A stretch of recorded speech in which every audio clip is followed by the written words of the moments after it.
and good day. My name is Jürgen Steinmetz from eTurboNews, and this is a breaking news update. For more news updates and shows, please go to youtube.com/travel news group. youtube.com/travel news group. Here's our update. AHLA wants climate change legislation to protect U.S. hotel investors. AHLA letter to the Securities and Exchange Commission.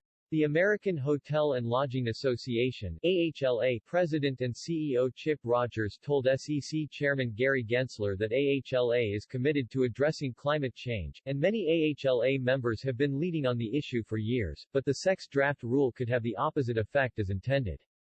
We believe that certain provisions of the rule as drafted will discourage some registrants from continuing their forward-leaning practices and embracing climate-related initiatives, Rogers said. The Securities and Exchange Commission in March proposed rule changes that would require registrants to include certain climate-related disclosures in their registration statements and periodic reports, including information about climate-related risks that are reasonably likely to have a material impact on their business, results of operations, or financial condition, and certain climate-related financial statement metrics in a note to their audited financial statements. The required information about climate-related risks also would include disclosure of a registrant's greenhouse gas emissions, which have become a commonly used metric to assess a registrant's exposure to such risks. Chairman Gary Gensler, Securities and Exchange Commission, 100 F Street, NE, Washington, District of Columbia, 20549.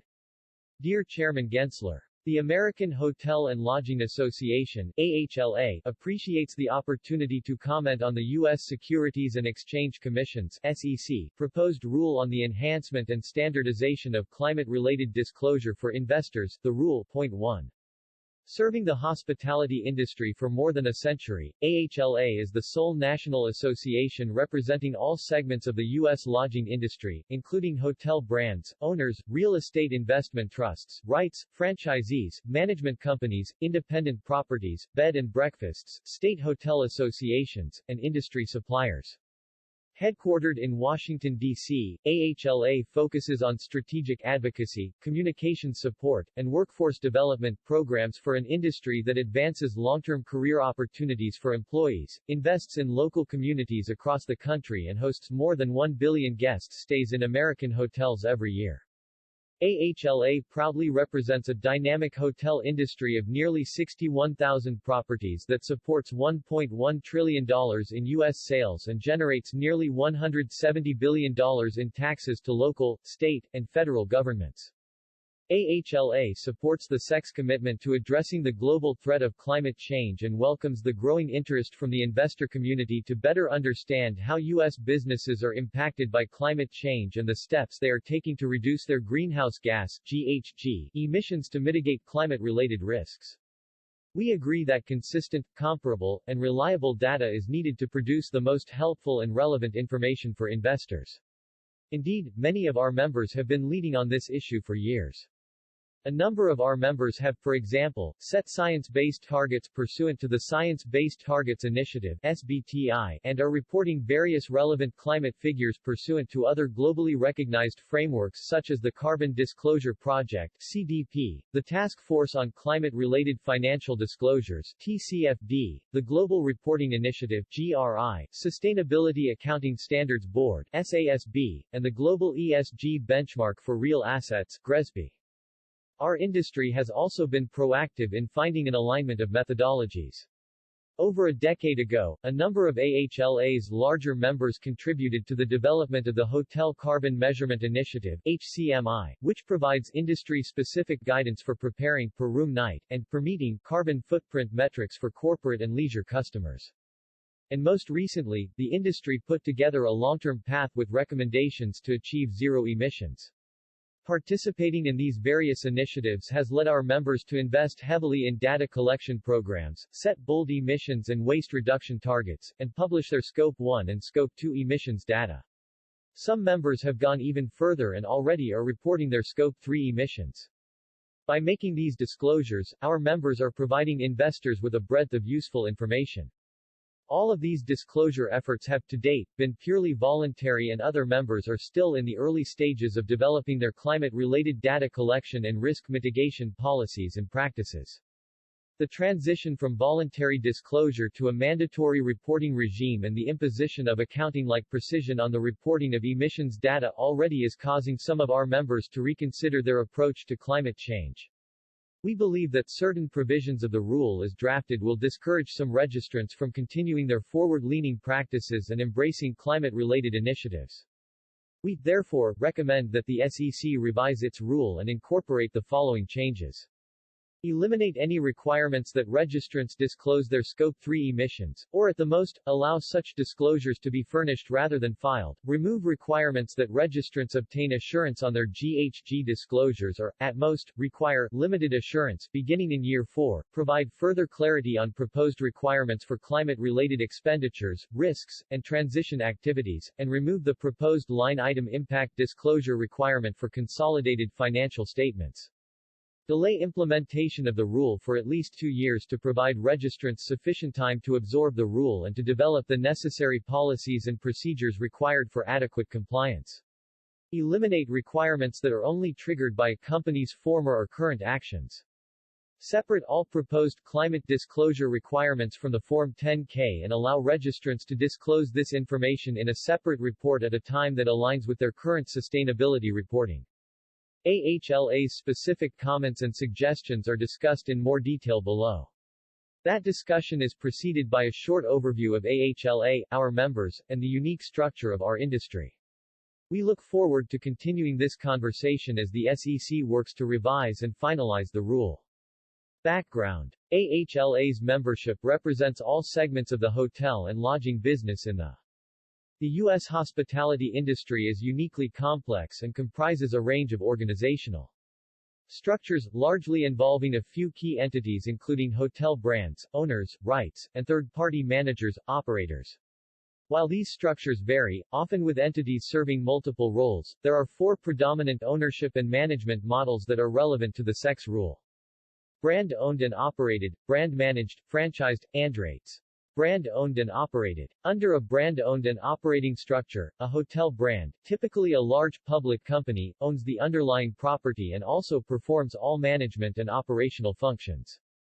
The brand has full financial and operational control of the asset, and hotel staff are employed directly by the brand. As the hotel owner, the brand has full discretion to implement desired programs and practices to execute its strategic plans. Brand managed. Many hotel brand portfolios also include properties that are managed by the brand but owned by third-party entities such as rights, as further explained below, or private owners.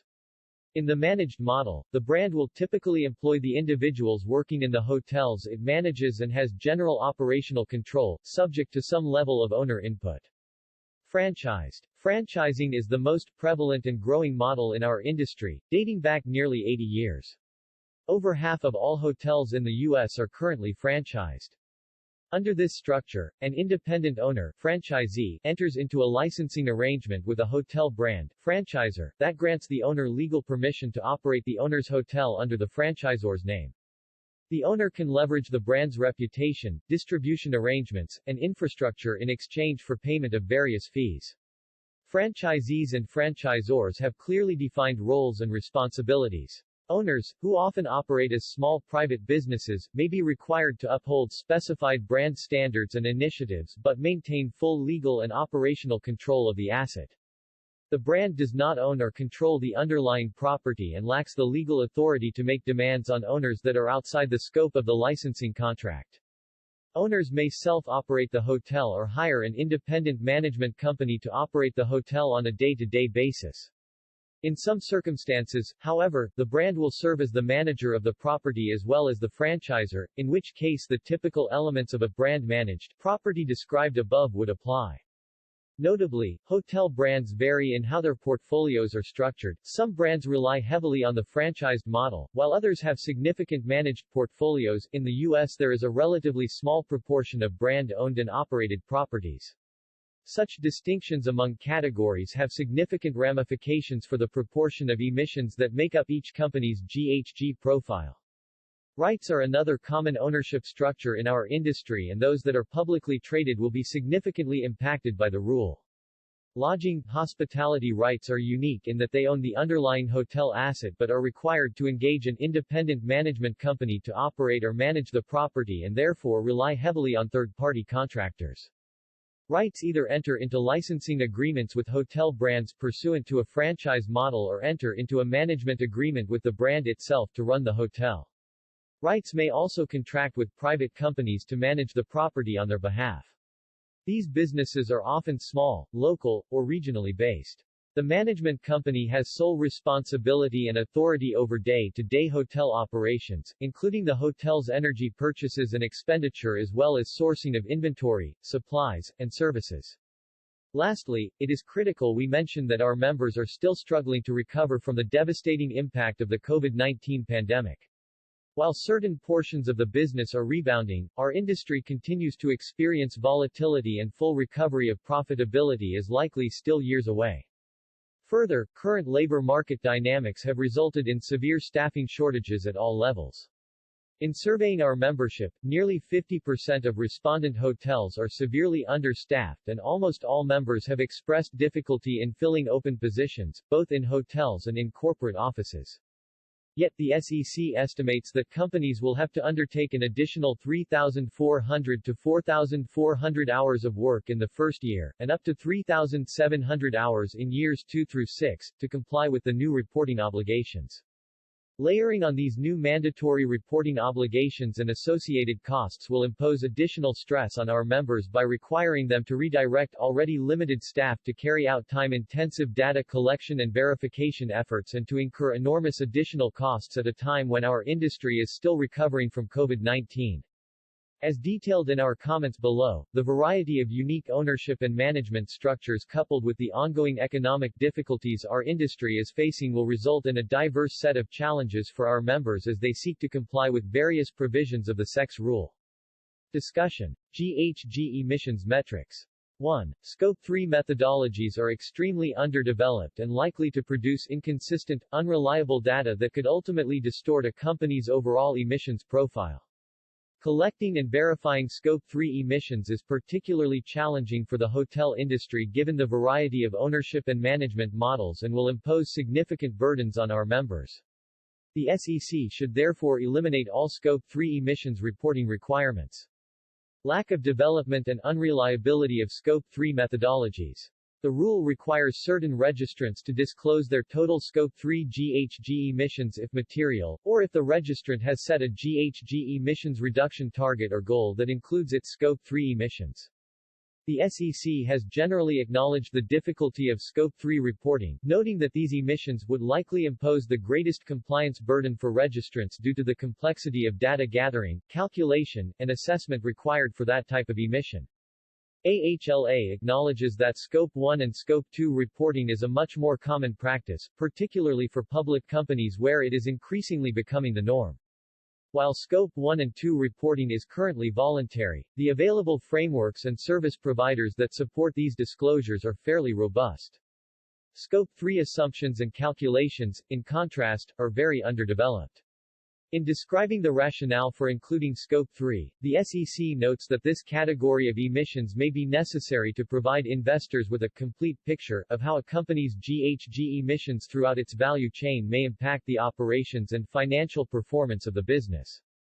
As a practical matter, however, the available methodologies for calculating Scope 3 emissions are at best underdeveloped and, more likely, are ineffective for producing reliable and comparable information for investors.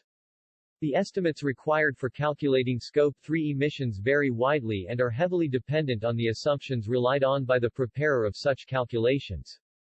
Any evaluation of such emissions would need to be reviewed in light of the specific methodologies and assumptions adopted by each reporting entity, which will inevitably vary across registrants, often by such a significant degree as to provide no comparable value to investors. While the rule seeks to account for these variables by allowing registrants to use ranges and estimates, the breadth and depth of these requirements necessitate a level of thoroughness that cannot be reliably achieved in our current landscape. Insisting on emissions figures whose assumptions vary so drastically could produce a distorted picture of a registrant's emissions profile and how that registrant compares to other companies. This could ultimately mislead investors who may rely on this information for their investment decisions. B. Particular challenges for the hotel industry. In addition to the concern over the general usefulness and comparability of Scope 3 emissions, collection and verification of Scope 3 is uniquely challenging for the hotel industry. The rule identifies 15 categories of Scope 3 emissions as outlined in the GHG Protocol, the majority of which would depend to a varying extent on third parties given the prevalence of the management and franchise model, as discussed above. Indeed, the SEC acknowledged as much in the rule, stating that obtaining the data necessary to calculate a registrant's Scope 3 emissions might prove challenging since much of the data is likely to be under the control of third parties. Of most concern to our members are the inclusion of registrants, franchises, and purchased goods and services in the list of Scope 3 activities. We address each in turn. Collection from franchisees and management companies. Requiring registrants to include emissions produced from franchisees as part of their Scope 3 disclosures poses significant challenges for the hotel brands, rights, and other owners. As outlined in the background section above, while their specific organizational structure may vary, many of our members rely heavily on third parties to operate their properties. If such a registrant is required to disclose its Scope 3 emissions, they would need to obtain the data from the franchisee or management company, who may themselves need to obtain it from the local businesses who provide goods and services to the hotel. Franchisees and management companies comprise a meaningful portion of AHLA's overall membership. These companies are often small and privately run, and would not otherwise be subject to the sex disclosure requirements.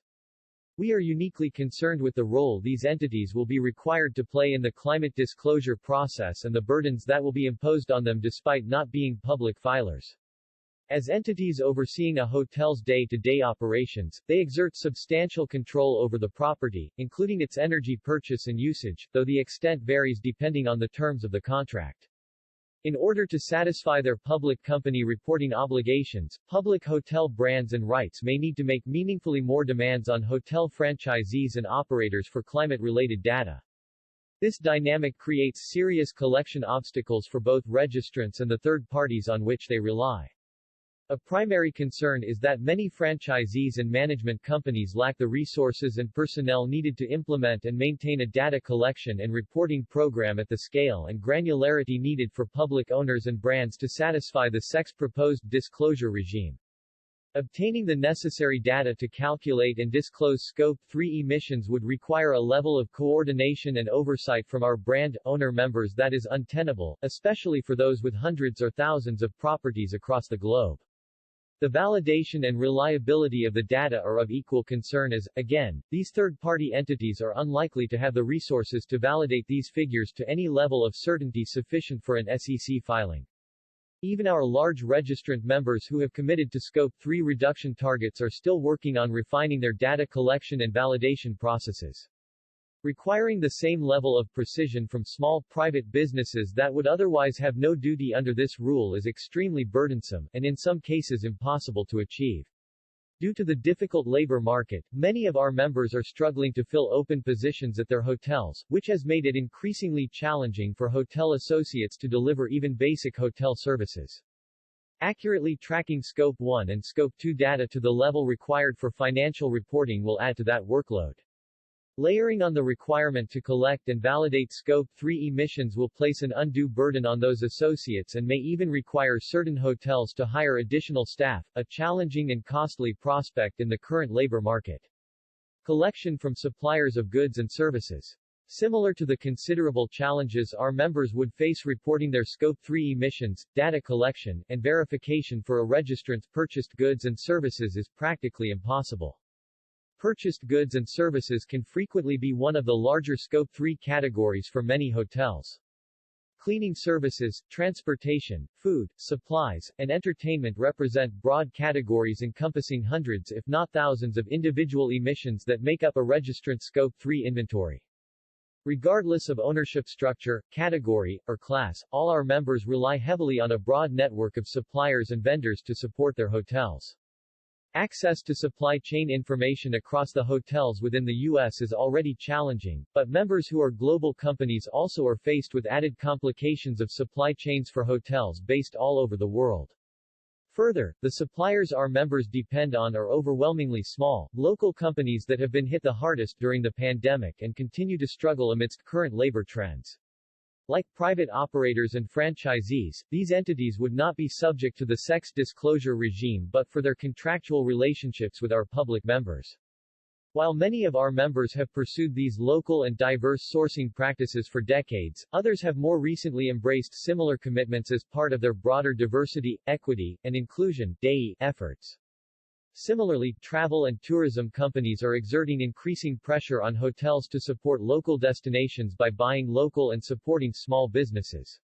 Given their small, private structure, such suppliers overwhelmingly lack the resources, staff, and expertise to provide Registrance with the extensive amount of reliable Scope 1 and Scope 2 emissions data that our members would be comfortable submitting as part of their SEC filings. Indeed, many of these suppliers are located all across the globe in countries that may be years behind on any climate-related requirements. Further, Registrants may feel pressured to shift their purchase of goods and services to larger, more established entities with the resources and capacity to track and report this data with a higher level of assurance. Scope 3 methodologies are still evolving and, as discussed above, there are significant practical limitations on our members' ability to collect and assess Scope 3 emissions data at the level required by the rule for properties that they do not own and/or operate. AHLA, therefore, requests that the SEC eliminate the requirements to disclose all Scope 3 emissions. If SEC-mandated Scope 3 reporting is required at all, this data should be furnished in a separate report, rather than filed, and a longer compliance period should be permitted to align disclosures with the available data 9-12 months after each calendar year. Doing so would encourage registrants to develop and refine their Scope 3 collection programs without the added burden and associated liability of filing these figures. 2. The levels of assurance required would be cost-prohibitive and nearly impossible for AHLA members to obtain. The SEC should eliminate all required assurances. The rule includes a proposed phased approach for a registrant to file an attestation report covering its Scope 1 and 2 emissions. It begins by requiring large accelerated filers to provide limited assurance of their emissions beginning year 2, then expands to require reasonable assurance for year 4 and beyond. Registrants would also be required to use a service provider that satisfies specified qualifications and includes certain disclosures about the provider. Obtaining limited assurance is a time and resource-intensive process that would consume a large proportion of our members' sustainability budgets. Demanding reasonable assurance would impose a much higher bar for registrants to achieve, requiring significantly more resources and increased costs. Our members are already facing challenges procuring the necessary support, a challenge that will likely be exacerbated as the rule produces an influx of new companies that are required to provide these reports in their filings. While AHLA fully supports the goal of ensuring the data reported is as reliable and comparable as possible, obtaining the levels of assurance required by the rule would impose unreasonable burdens on our members and is nearly impossible for our members to obtain in the timeframe articulated in the rule. We, therefore, believe the SEC should eliminate all required assurances or, at the most, require attestation reports that provide limited assurance beginning year 4.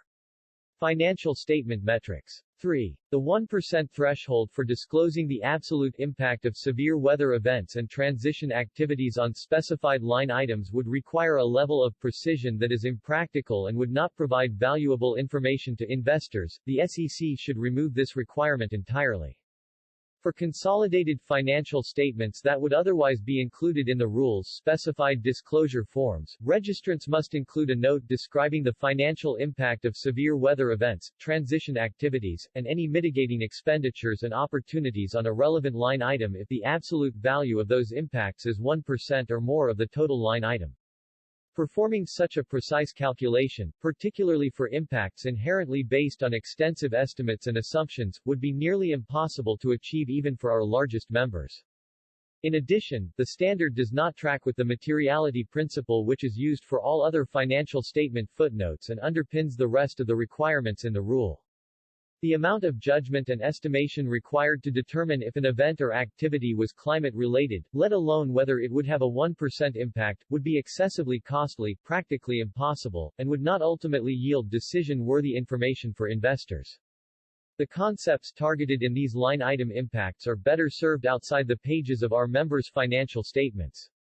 AHLA, therefore, urges the SEC to eliminate the line item disclosure requirement entirely.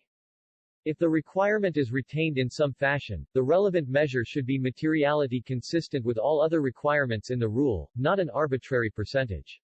4. The SEC should provide more clarity on key concepts that registrants must report on, including what constitutes a climate-related expenditure, risk, and transition activity. If the SEC requires registrants to include the impact of climate-related events in their financial statement footnotes or other documents, one overarching point of confusion raised by our members concerns the inclusion of the concepts of climate-related and transition activities in our members' financial filings. For instance, the rule describes climate-related expenditures as capital costs incurred to mitigate risks from severe weather events and other natural conditions, as well as costs incurred to reduce GHG emissions or otherwise mitigate exposure to transition risk. The rule does not provide guidance on how to assess expenditures that may have multiple purposes or where the climate impact was not a predominant factor in the determination. Do registrants include any expenditure that could have a mitigating effect on climate risks or could reduce GHG emissions even if that cost was not originally selected for those purposes? The SEC should provide additional guidance for these scenarios. Additionally, while the rule includes some examples of climate-related risks and severe weather events, additional clarity is needed for companies to adequately assess whether a particular event is climate-related. Our members consistently deal with various natural disasters and adverse weather events, some more severe than others. Assessing all potentially negative weather conditions, particularly for our members with hotel portfolios that may include upwards of 1,000 hotels across the globe, is a considerable undertaking. It is very likely that without more guidance on the types of events and conditions that the SEC intends to capture, there will be substantial variability in how companies interpret the types of events and conditions that should be disclosed.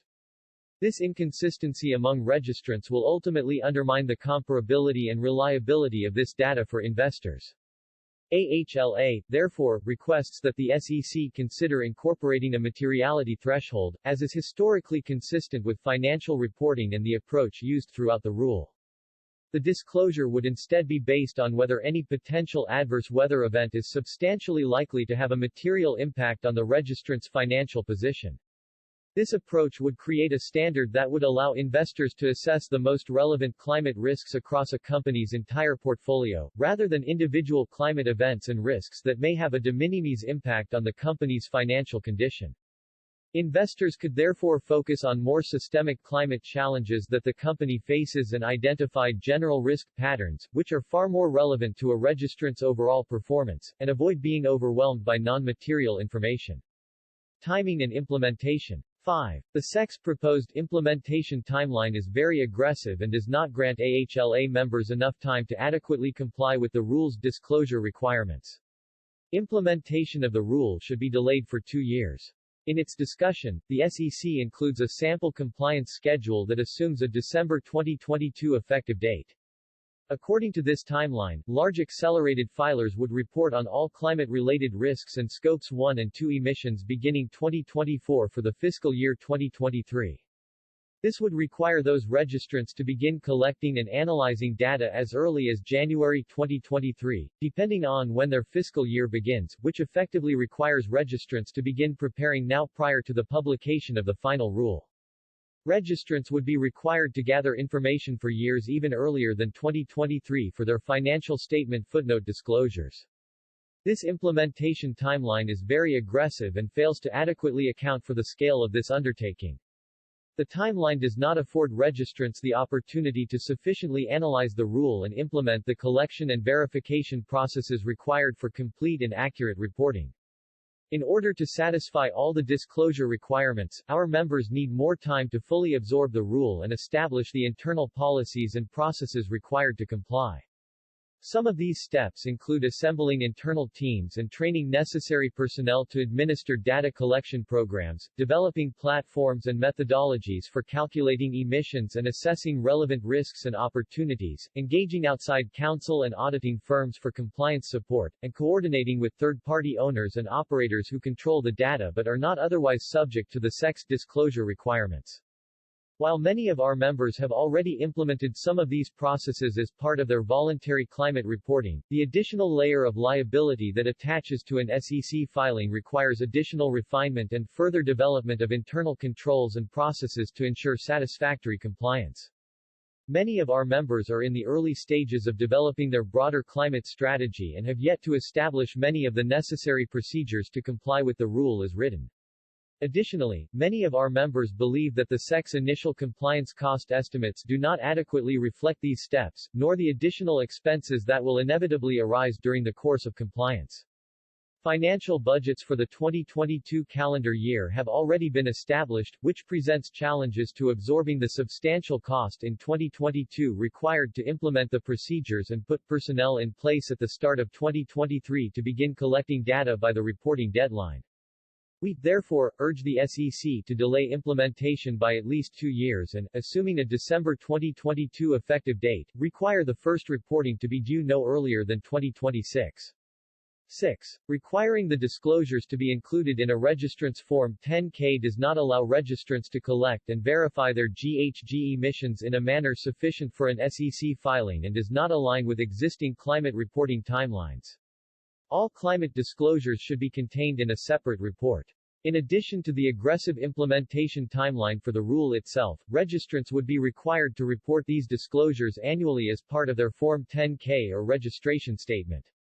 Most of AHLA's public members would therefore only have 60 days to collect, validate, and obtain requisite assurances on the required climate risk and emissions data from their prior fiscal year.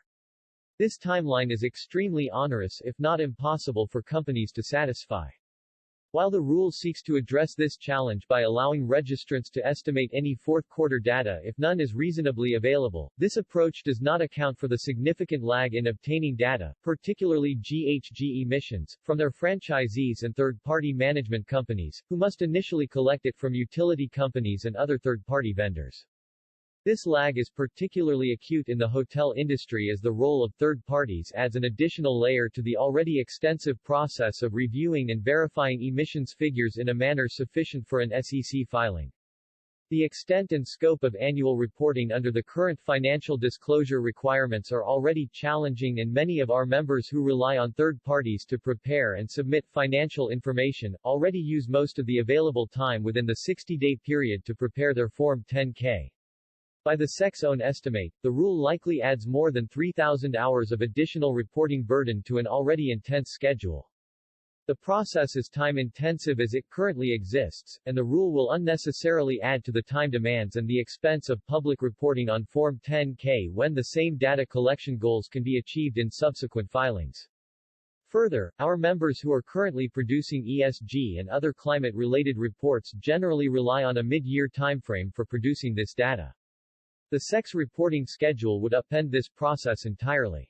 Leading global reporting frameworks, such as the CDP relied on by many of our members for their voluntary climate disclosures, generally require reports to be submitted mid-year to provide adequate time for collection and vetting of prior year data.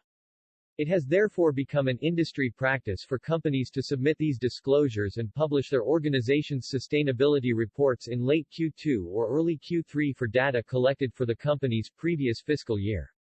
This affords companies adequate time to coordinate with third-party contractors and vendors, collect the relevant GHG emissions data and verify the figures to a level they are comfortable publishing in their annual sustainability reports. By requiring these climate disclosures to be included in the Form 10-K and imposing onerous attestation thresholds, the rule establishes a compressed reporting timeline that offers registrants no flexibility to file their SEC disclosures in a sufficiently detailed and precise manner that aligns with the climate disclosure processes they have already instituted. Providing companies with the time required to produce reliable data is the best way to fulfill the rule's intent of collecting reliable, consistent, and comparable data for investors. We, therefore, suggest that the SEC separate these new disclosures from the Form 10-K entirely and instead allow registrants to file a separate climate-specific report 180 days after fiscal year-end. Lastly, whatever disclosures are required should be prospective only, with historic data only being provided based on the first year when reporting under the rule is required. 7. Imposing additional disclosure requirements triggered by a registrant's actions will discourage companies from pursuing aggressive climate goals, especially regarding Scope 3 emissions. Many of the rule's disclosure requirements are triggered by a company's actions. For example, a registrant that has adopted a climate transition plan must disclose a detailed description of that plan as part of its SEC filing.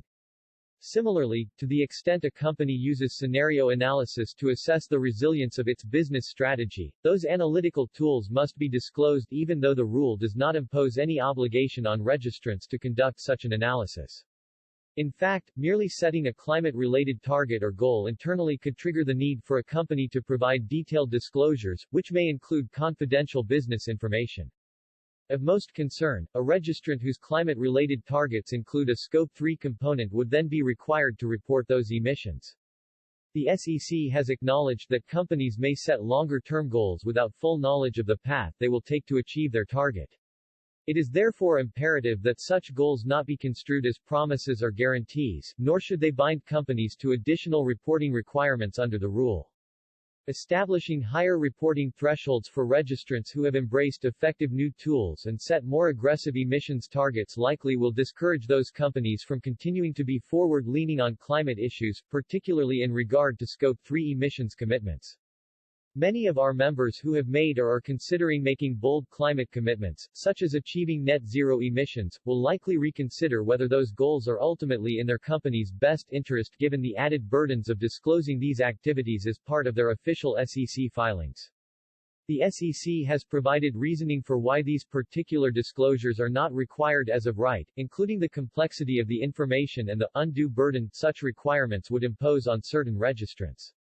We appreciate that the SEC has considered the challenges that many of these requirements present. We do not believe, however, that treating certain companies differently and, in effect, penalizing them for overcoming these challenges and taking voluntary action serves the broader goal of increased transparency and better data for investors.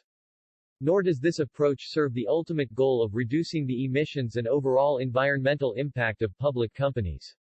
We, therefore, urge the SEC to remove disclosure requirements that are specifically tied to a company's former or current actions and instead allow registrants to furnish this information on a voluntary basis, as a growing number of our members are currently doing. Rather than incentivizing companies to limit their climate-related commitments, we believe this approach will provide registrants with the security and predictability they need to continue setting ambitious climate goals and refining best practices for assessing and mitigating climate-related risks and opportunities. Conclusion. As noted above, AHLA is committed to collaborating with the SEC to produce a climate disclosure framework that serves investor interests by producing consistent, comparable, and reliable data. In order to achieve the SEC goal, the rule must include practical requirements that are predictable and viable for AHLA members and the broader hospitality industry. We encourage the SEC to consider the concerns and suggestions we have raised and we look forward to further discussing the rule. Sincerely. Chip Rogers, President and CEO. American Hotel and Lodging Association.